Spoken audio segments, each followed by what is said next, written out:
Part 2, School Safety. Hope is not the answer.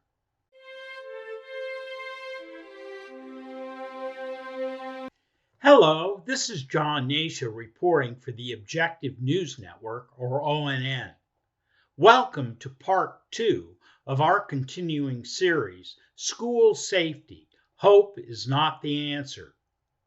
Last time, we talked about the spiraling numbers of school shootings that are taking place at schools across the country, and that the safety challenge of schools goes well beyond school shootings to include environmental and food safety issues, bomb threats, communicable disease, suicides, bullying, and a host of other safety concerns. Today, in Part 2, we are going to confront the tough question as to whether we have done enough to make schools a safe place for our children over the past 2 decades.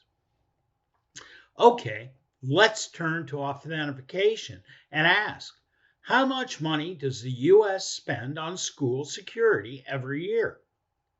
Here we are immediately taken to a dataset at fee.org entitled School Security is Now a $3 billion Annual Industry, and I quote, "One ballooning school expenditure is the vast amount of money allocated to school safety. U.S. schools now spend an estimated $2.7 billion on security features, from automatically locking doors to video surveillance and facial recognition software. That amount doesn't include the additional billions of dollars spent on armed guards at schools. Federal spending on school security is also rising, with the U.S. Department of Homeland Security recently awarding a $2.3 million grant to train high school students how to act like first responders in the event of a mass casualty like a school shooting." Close quote.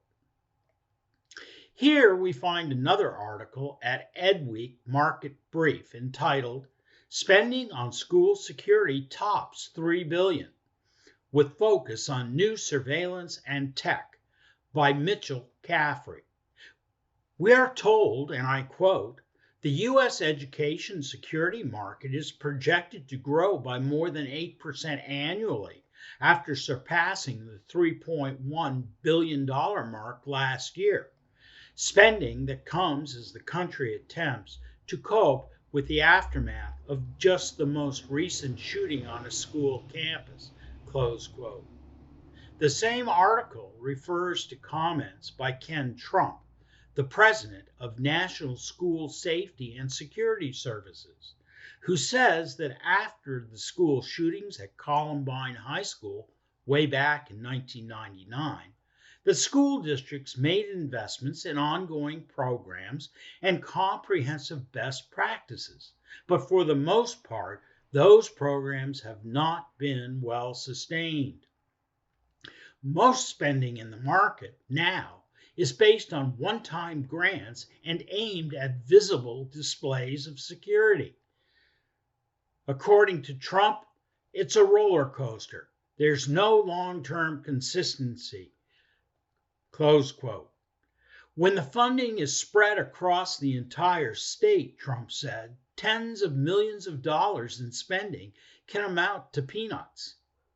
Or how about this data set at the Institutes for Risk and Insurance written by Autumn Denberger entitled Billions Have Been Spent on School Safety, but is it working? This article makes the point that while the number of school shootings, incidents, has remained about the same as of November 2018 when the article was published, the number of deaths resulting from shooting incidents has gone up. Thus, many school safety programs are focused on the hardening of schools to withstand incidents of mass shootings, including the hiring of school resource officers who can step in to limit the number of children killed. As we discussed in Part 1, The situation has only become worse in the 5 years since this article was originally written. Okay, at this point, it's safe to conclude that a great deal of money is being spent in reaction to school shootings. So let's turn back to authentication and type in how much money is being spent to prevent school shootings in the US. What we find at authentication are the many of the same URLs that speak to improved ways to react when shootings occur, rather than any specific measures to prevent shootings before they occur. This is an extremely significant issue in the school safety debate that begs the question as to whether we are spending the billions of dollars we invest yearly in trying to manage the school shooting problem the right way. As with most complex challenges, Americans expect that solutions to vexing problems arise from improved reactions over time. But in the case of school shootings and school safety generally, past experience reacting to shootings over and over again is no longer proving to be enough to deal with the problem. In other words, past experience is not always a good indicator of future performance. Some observers suggest that the focus should shift away from simply preparing to better react to a new approach that anticipates what can happen before it happens in time to prevent it. And if you still must respond, to do it more effectively. Next, here's an interesting article in the Texas Tribune entitled, Texas Already Hardened Schools, It Didn't Save Uvalde, by Jolie McCullough and Kate McGee, and I quote, after the Uvalde mass shooting, GOP leaders are again pushing to boost school security. But similar legislation after a 2018 school shooting has fallen short of its goals, and experts said there's no evidence such tactics work. The same article goes on to say, and I quote, this concept of hardening, the more has been done, it's shown no results, said Jagdish Kubachandi, a public health professor at New Mexico State University, who studies school security practices and their effectiveness. Kubchandani said the majority of public schools in the United States already implement the security measures most often promoted by public officials, including locked doors to the outside and in classrooms, active shooter plans, and security cameras. After a review of 18 years of school security measures, Kubachandani and James Price from the University of Toledo did not find any evidence that such tactics or more armed teachers reduce gun violence in schools.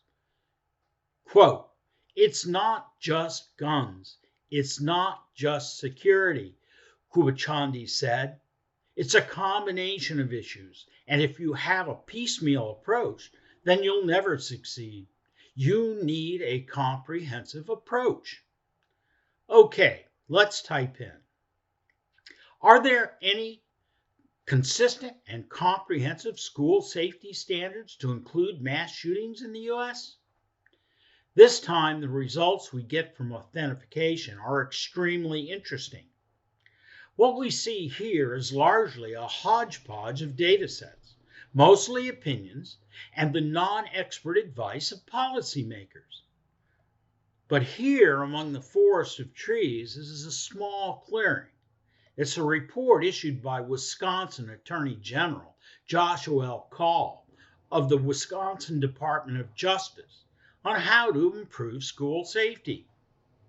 It was prepared by a diverse range of multidisciplinary experts, and I quote from the report, this framework provides guidance for schools to evaluate and enhance local efforts to bolster school safety.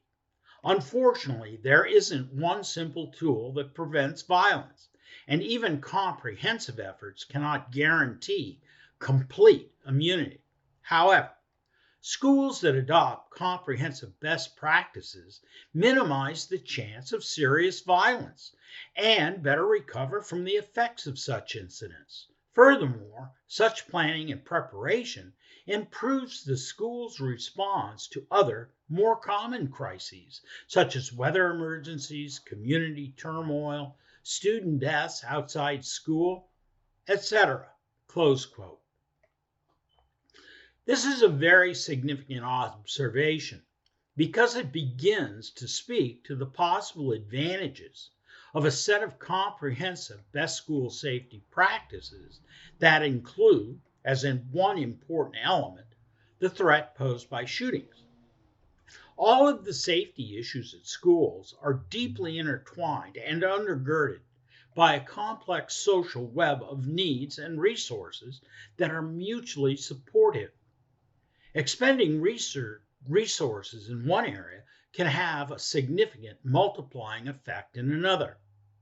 So simply put, if you spend money on something like guidance counselors who understand the symptoms of depression and adolescent psychology, then you are in a better position to recognize and prevent school shootings, student suicides, and address the range of other safety concerns at schools that involve students.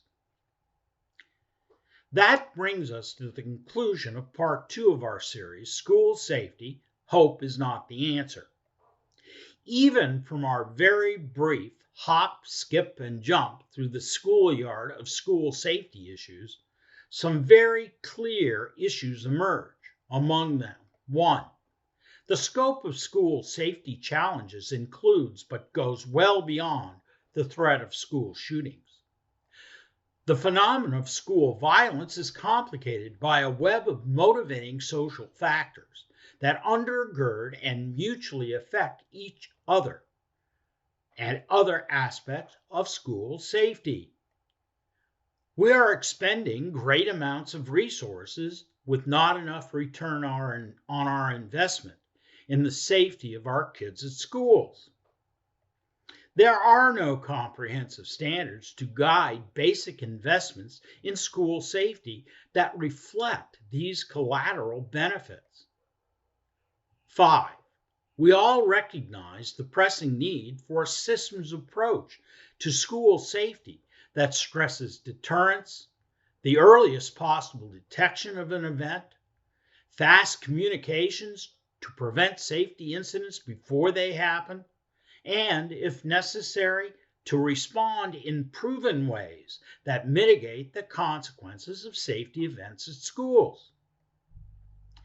Next time, in part 3 of this series, we will explore whether there are any new ideas out there about how schools and colleges across the country might be able to more easily and effectively fight the spiraling upward trend of violence and other safety concerns at colleges and universities across the country. It is what it is for November 1st, 2022. This is John Hnatio reporting for ONN. We look forward to seeing you the next time. Thank you.